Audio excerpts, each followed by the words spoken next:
नमस्कार दोस्तों, किचन में रखे सामान से आज खांसी की दवा बनाते हैं।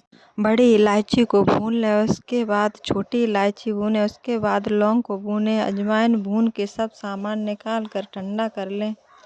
मिक्सर से पीस लें या इमामदस्ता से कूट लें या फिर सिल से पीस लें। पीसने के बाद एक बोतल में भर कर रख लें। आधी चम्मच मसाला डालकर उसी हिसाब से शहद डालकर शाम को सोते समय खाएंगे तो खांसी बिल्कुल ठीक हो जाएगी। इस रेसिपी को बच्चे बड़े सभी खा सकते हैं, सिर्फ प्रेग्नेंट महिलाएं ना खाएं।